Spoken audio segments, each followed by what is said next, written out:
Quarta-feira, dia 4 de agosto, estamos de volta, Evangelituber no ar, para os nossos 15 minutos do encontro com Deus na palavra e na liturgia. A primeira leitura de hoje, Números, capítulo 13. Eles chegam a Canaã, finalmente, mas já tem muita gente morando lá nessa terra de Canaã. E então Moisés envia emissários, como que espiões, para explorar a terra, ver como que é, quem mora lá, como são as pessoas que moram lá, quais são as cidades que existem lá. Então essas pessoas vão, observam tudo e voltam dizendo, realmente, é a terra que mana leite e mel. Só que já tem muita gente morando lá, muitas cidades, exércitos poderosos.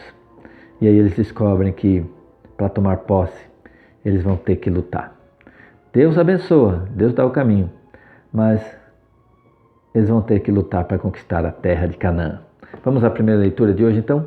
Números, capítulo 13. Os exploradores de Canaã. O Senhor disse a Moisés, envia homens para explorar a terra de Canaã, que eu hei de dar aos filhos de Israel.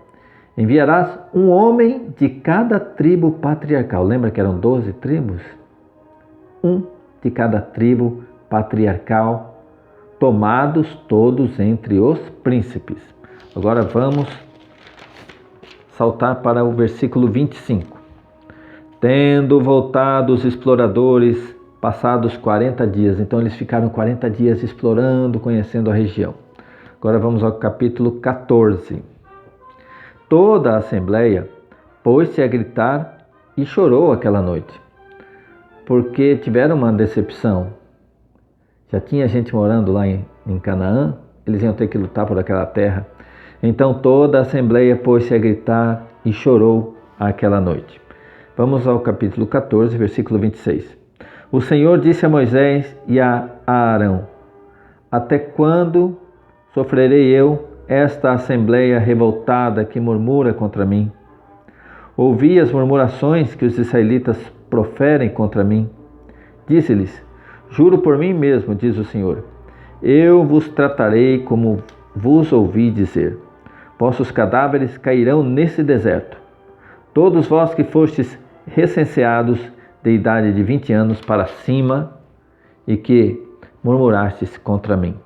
Palavra do Senhor. Graças a Deus. Acontece que os emissários tinham contado coisas terríveis sobre aquela população que morava ali. Eles têm exércitos, nós vamos ter que lutar por isso. E aí a galera começou a reclamar de Deus. São cenas dos próximos capítulos, gente. Como será a conquista da terra de Canaã? Vão ter que lutar. Vamos ao Salmo de hoje? Salmo 105. Veja que a igreja vai selecionando partes de cada capítulo. Aqui o Salmo 105 é um salmo extenso, é um salmo longo.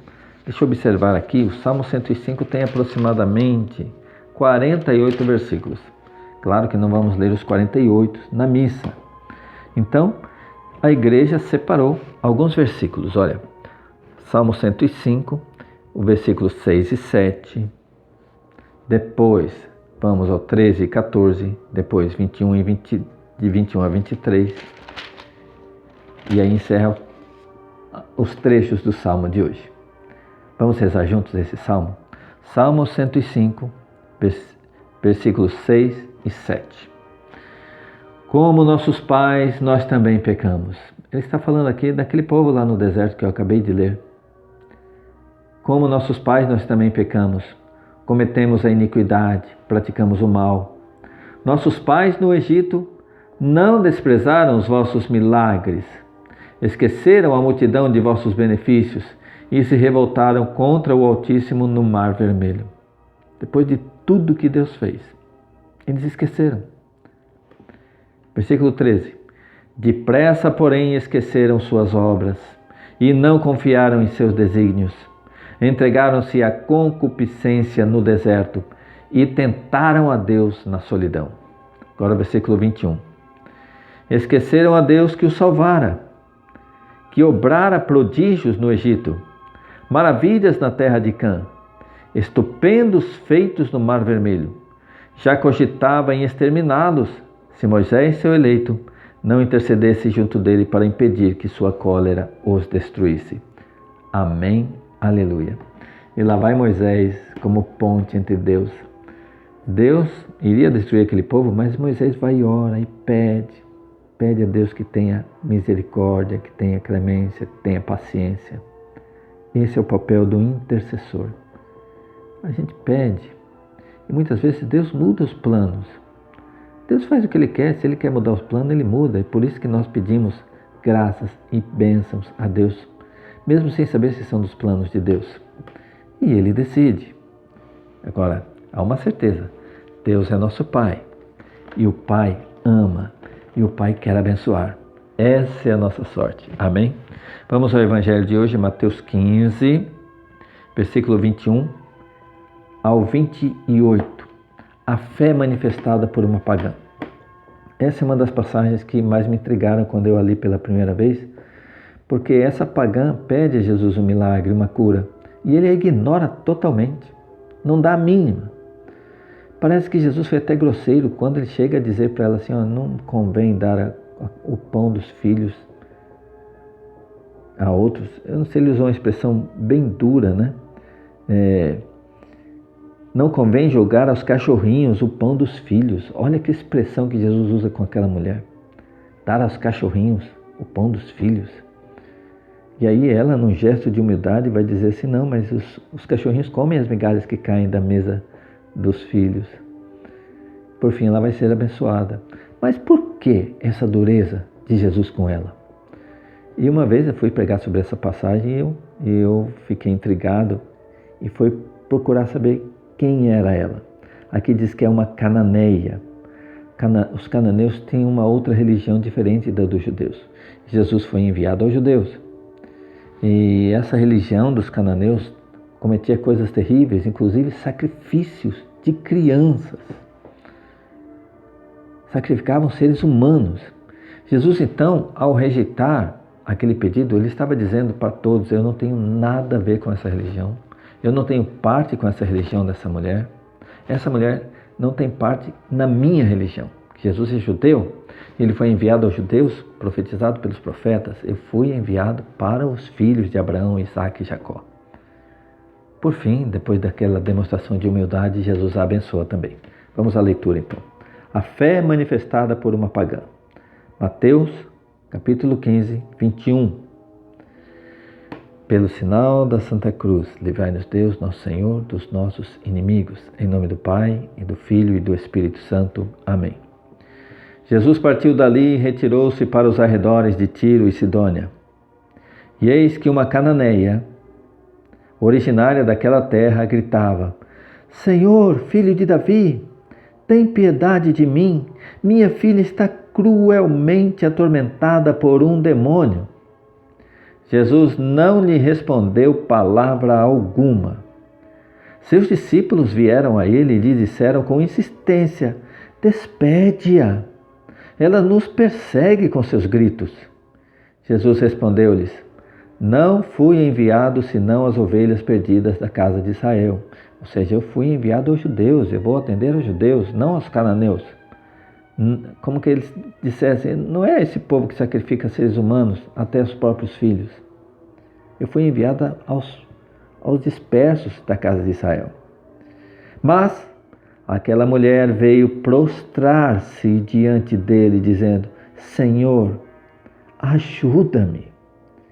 Jesus respondeu-lhe, não convém jogar aos cachorrinhos o pão dos filhos. Certamente, Senhor, replicou-lhe ela, mas os cachorrinhos ao menos comem as migalhas que caem da mesa dos seus donos. Disse-lhe então Jesus, ó mulher, grande é a tua fé, seja-te feito como desejas. E na mesma hora, sua filha ficou curada. Palavra da salvação. Glória a vós, Senhor. Meu irmão, Jesus deixou muito claro que ele não tinha nada a ver com a fé dos cananeus, com a religião dos cananeus, com pessoas que sacrificavam crianças e até os próprios filhos. Mas aquela mulher prostrou-se diante de Jesus. Aquela mulher estava defendendo a filha, muito ao contrário do que ensinava a religião dela. Ela ali se prostra diante de Jesus, ela ali defende o seu filho, ela ali está contra a própria religião, ou seja, ela acaba indiretamente aderindo à religião do amor, à religião de Jesus. E em mais, demonstra fé, coisa que muitos judeus não tinham. E aí, Jesus diz, seja-te feito como desejas. Nós muitas vezes dizemos assim, as coisas só acontecem aquilo que Deus deseja, como se Deus desprezasse os desejos do coração do homem. Lembra da ressurreição de Lázaro, que aquelas irmãs queriam vê-lo vivo. Elas não pediram a ressurreição de Lázaro, mas elas desejavam. Jesus olhou o desejo do coração delas e ressuscitou Lázaro. Jesus olha o desejo do coração dessa mãe, dessa cananeia. Seja-te feito como desejas. Jesus atendeu. Jesus olha a situação de cada um em particular. A tua situação é particular e é só sua. E Deus olha a tua situação, sabe tudo que você passa. Então não perca a fé. Continue insistindo, continue batendo e pedindo. Com certeza, em algum momento Deus vai dizer, tua fé é grande. Seja-te feito como desejas. E nós estivemos reunidos aqui nesse vídeo. Em nome do Pai, e do Filho, e do Espírito Santo. Amém. Até amanhã, irmãos.